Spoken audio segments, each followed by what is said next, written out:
Hey, hey, hey, grace and peace, shalom and howdy. How you doing today? We are back again for another read with me. Today we are in Genesis 27. We are continuing to progress through that first book of the Old Covenant. Um, Not chronologically speaking, from what's believed, but definitely in the traditional order of things. Genesis is a good place to start. Um, the Hebrew name for that book is Bereshit, in the beginning. So the beginning of time is a good place to start. Amen. Amen. So we have made it to through the entirety of the lifetime of Abraham, and we are working on the life of his son, the son that he had with Sarah.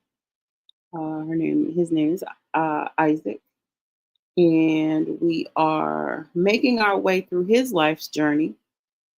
We saw in previous chapters he and his wife have two sons, Esau and Jacob, and they have some journeys ahead of them. Um, and we're getting into their adulthood stories, and so those are very interesting times. Yesterday, we saw his experience with, um, just trying to inhabit the promises of, the blessings that were given to him as the son of Abraham, and him finding, the place to be established, and the challenges that he had with, the wells, inhabiting a land that was promised to him that was, under the control of other people. And we went through all of those things. And so today we are getting to the place where we begin to see things begin to open up with his children. And so with today's reading, we are going to be looking at, um, for regular Bible readers, familiar story surrounding Jacob. I'm sorry, meandering a little bit here while I just test to make sure we've got good signal on the other end. Um, and hold on one second. We are, yeah, we're there. I'm bringing this up so that I'm able to see comments because I don't always see them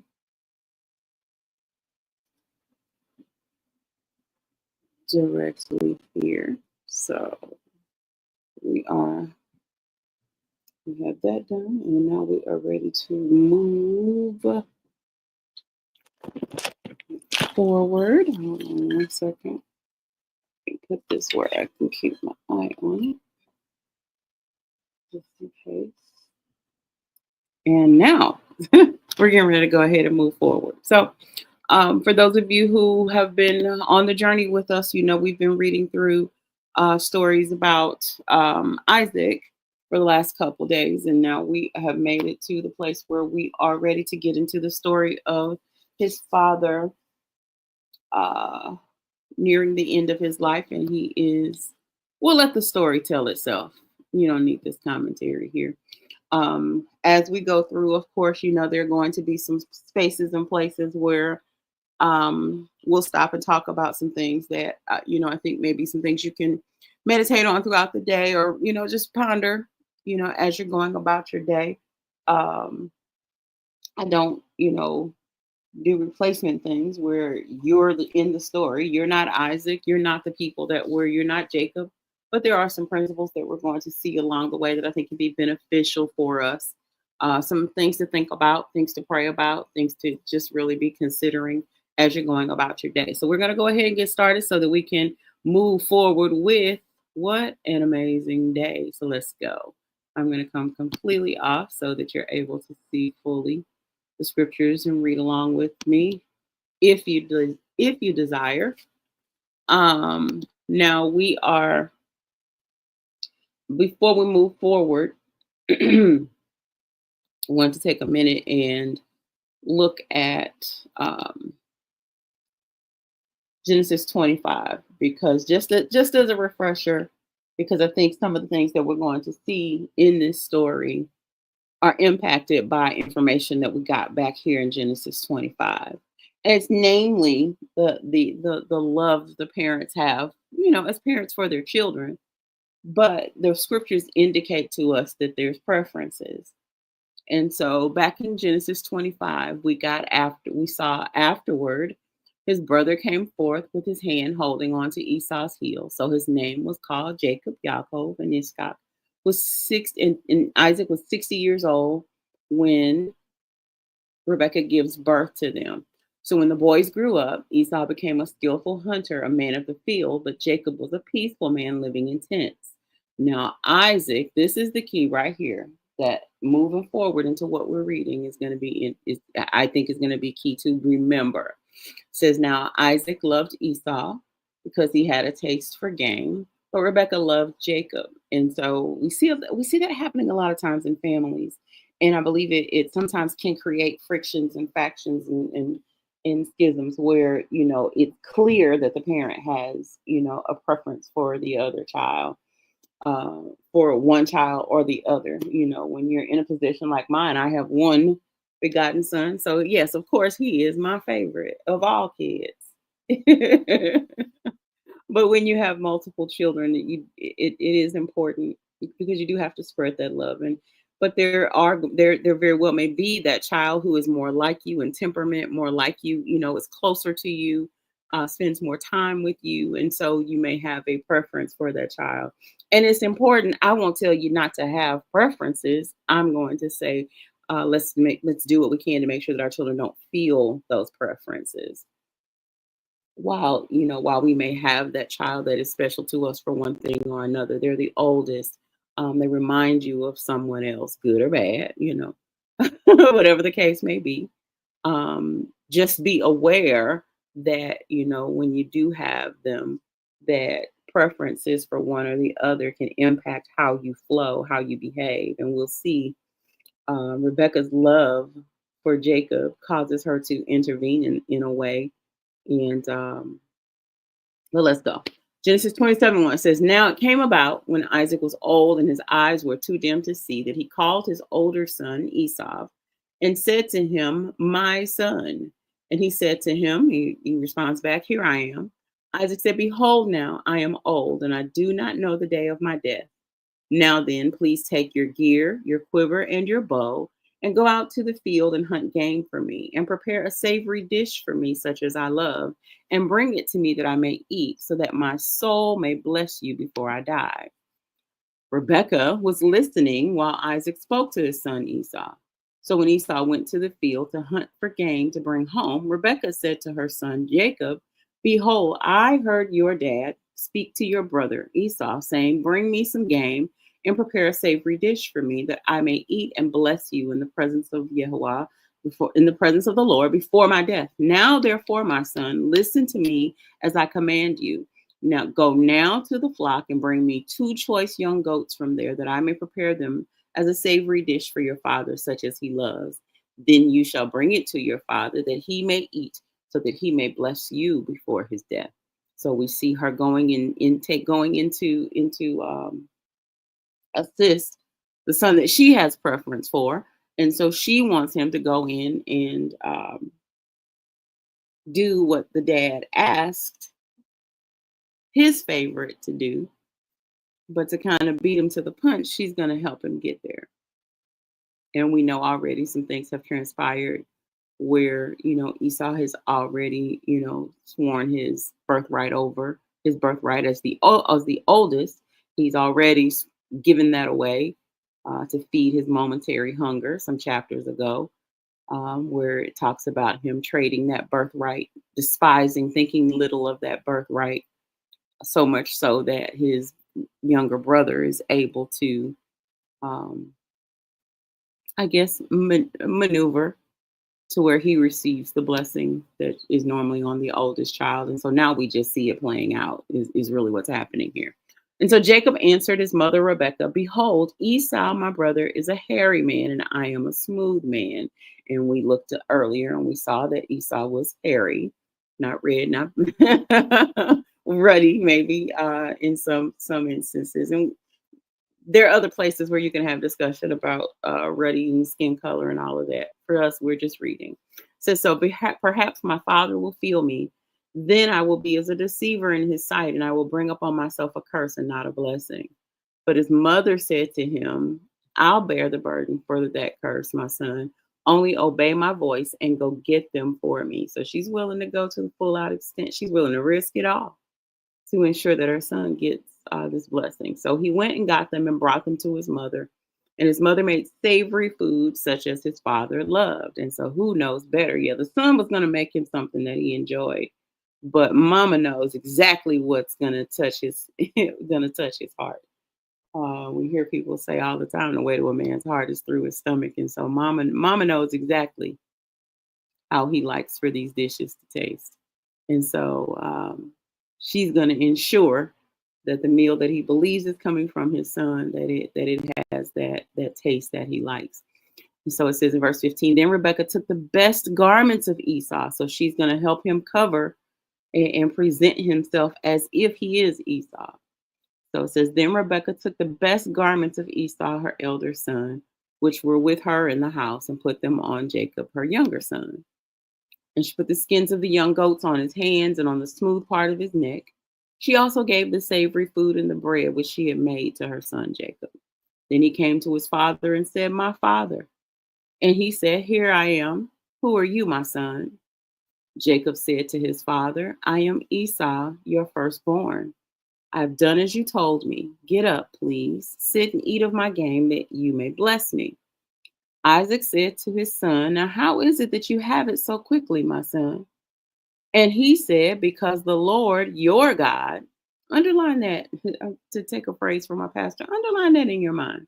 We're going to see that phrase. Interesting. We're going to see that phrase as we go through this. We'll see this again later. And then we're going to see a change at some point. But for now, we're just going to read, because the Lord, your God, Eloheka, caused it to happen to me. And just a quick pause for the cause where the Hebrew is concerned.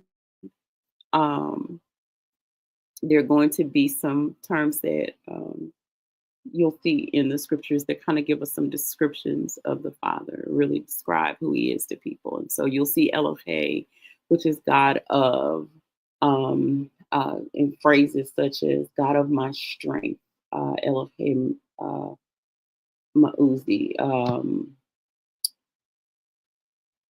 God of justice, God of, when you see that phrase in the Hebrew, you would read it as Elohe, your God, and as an individual person, as we saw here, Eloheka, Elohe,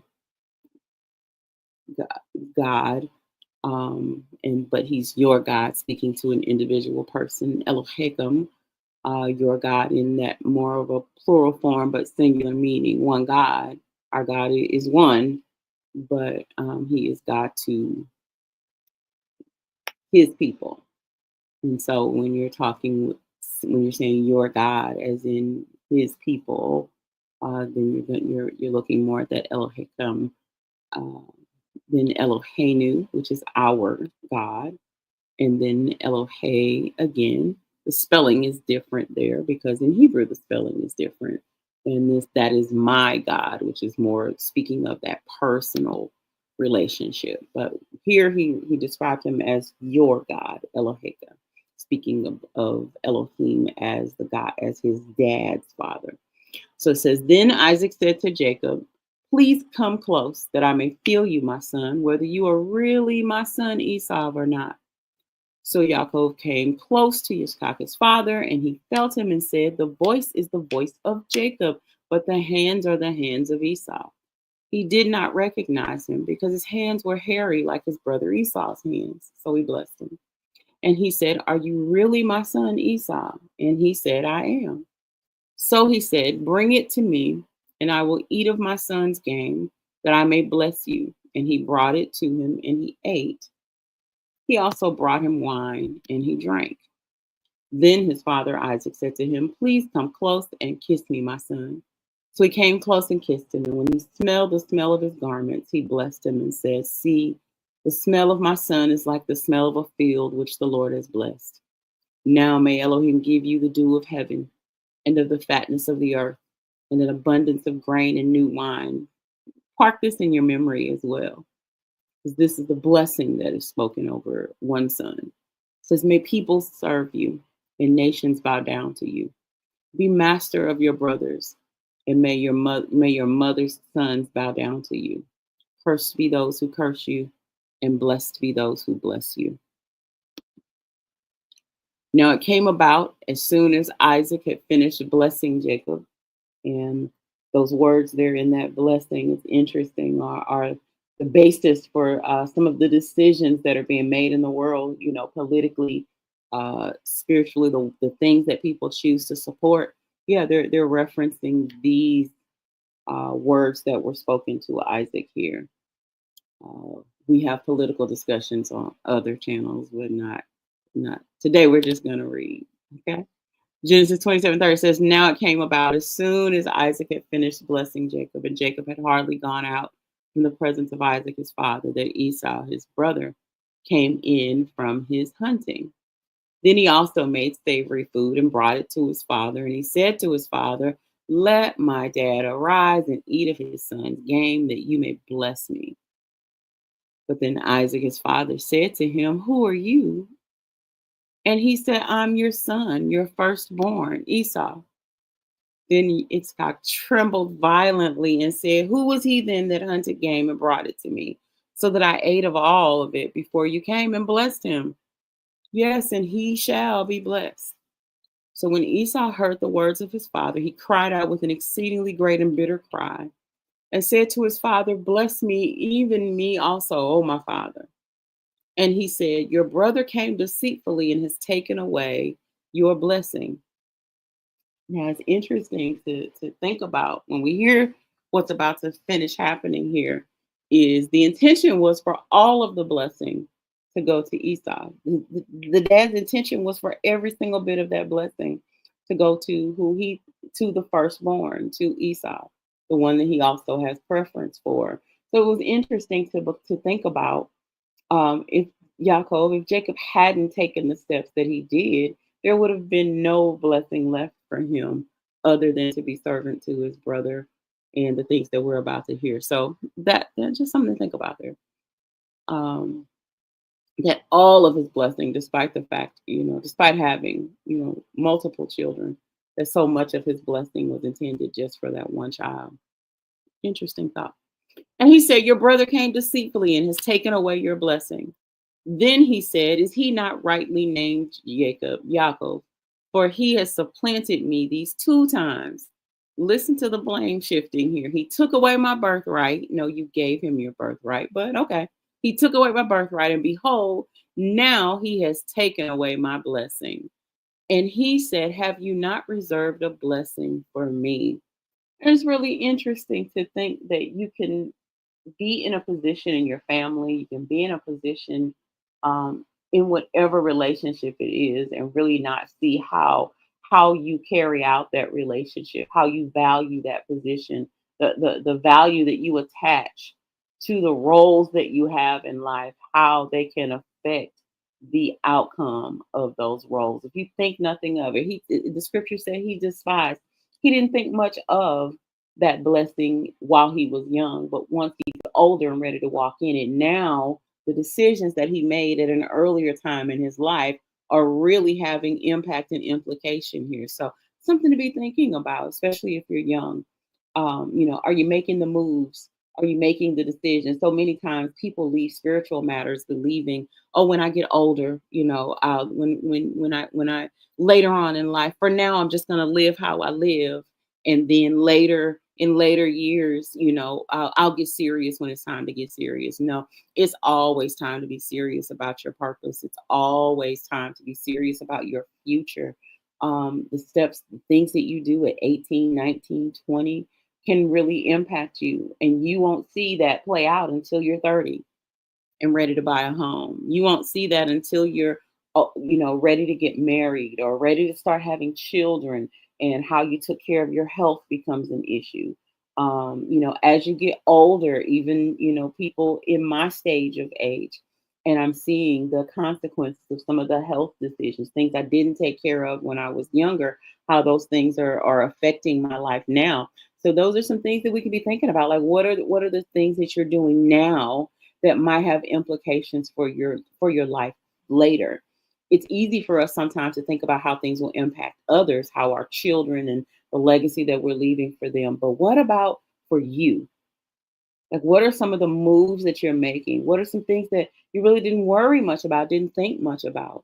Um, but now that you're older, those things are beginning to impact you. What are some moves that you can make to better your position? But then also, what are some things that you can do to prevent those consequences flowing over into others that you're connected to? But here we're seeing he didn't think much of that birthright until now it's time to receive this blessing. And now he sees he's been beat to that as well, because somebody took that blessing more important than he did. And he said, "Have you not reserved a blessing for me?" Says, but Isaac replied to Esau, "Behold, I have made him your master, and all his relatives I have given to him as servants. And with grain and new wine I have sustained him. Now, as for you, then, what can I do, my son?" Esau said to his father, "Do you have only one blessing, my father?" That was my question. Like, like everything was wrapped up in that one. Dear Lord. Bless me, even me also, O my father. So Esau lifted his voice and wept. Then Yitzchak, his father, answered and said to him, "Behold, away from the fertility of the earth shall be your dwelling, and away from the dew of heaven from above. By your sword you shall live, and your brother you shall serve. But it shall come about when you become restless that you will break his yoke from your neck." So Esau bore a grudge against Yaakov because of the blessing with which his father blessed him. And Esau said to himself, "The days of mourning for my father are near. Then I will kill my brother Yaakov. I'm going to get that blessing one way or the other." So now, when the words of her elder son Esau were reported to Rebekah, she sent and called her younger son Yaakov and said to him, "Behold, your brother Esau is consoling himself concerning you by planning to kill you." So now she's continuing to look out for the son that she has preference for. It says, "Now therefore, my son, obey my voice and arise. Flee to Haran to my brother Laban," or Laban, as we see here. "Stay with him a few days until your brother's fury subsides, until your brother's anger against you subsides, and he forgets what you did to him. Then I will send and get you from there. Why should I be bereaved of you both in one day?" So she knows she's lost her older son because of her assistance to the younger son. But then she also knows now she's got to send the younger son, the one that she has preference, to where he can be safe. And so Rebecca said to Yitzchak, I am tired of living because of the daughters of Heth. And if Jacob takes a wife from the daughters of Heth like these, from the daughters of the land, what good will my life be to me? And that is how we close out that reading. And so we've seen some things here as we're reading through today. We see, the actions of Esau and Yaakov's youth playing out and having implications now in their present life. We see Yaakov and Rivka maneuvering to ensure that the blessing of the firstborn lands on Yaakov, and we see that blessing being that others would serve him, that those who bless him would be blessed, those that curse him would be cursed. that he would live in abundance. And then we see Esau, the older brother, receiving what was left, which was, the promise that, well, you're going to be the servant. Your life is going to be more challenging because of that birthright blessing that you didn't think much of when you were young. You didn't steward or think it important. And now that you're older and we're seeing these things play out, instead of being in that blessed firstborn position, you're actually going to be in the position of the servant. And so we see Isaac being sent back to the land of his mother's people. And then we see there at the end, it serves a dual purpose because Rebecca also does not want Jacob taking wives of the daughters of the land. And we see here at the very end that she's very clearly not a fan of these Hittite women, which her other son, the story we read last chapter, told us about him taking two wives from those Hittites.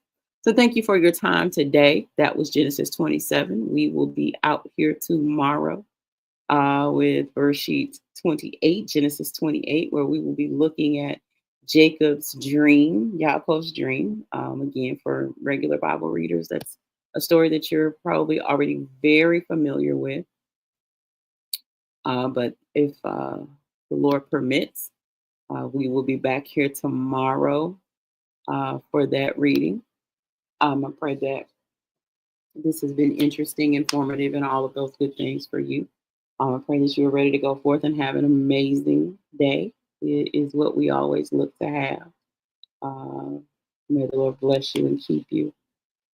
May the Lord shine his face upon you and be gracious unto you. May the Lord lift up his countenance upon you and give you peace. Shalom. Have a wonderful, wonderful, wonderful, amazing day. And we'll look forward to seeing you tomorrow for Bereshit, Genesis 28, Yaakov's dream. Talk to you later. Bye.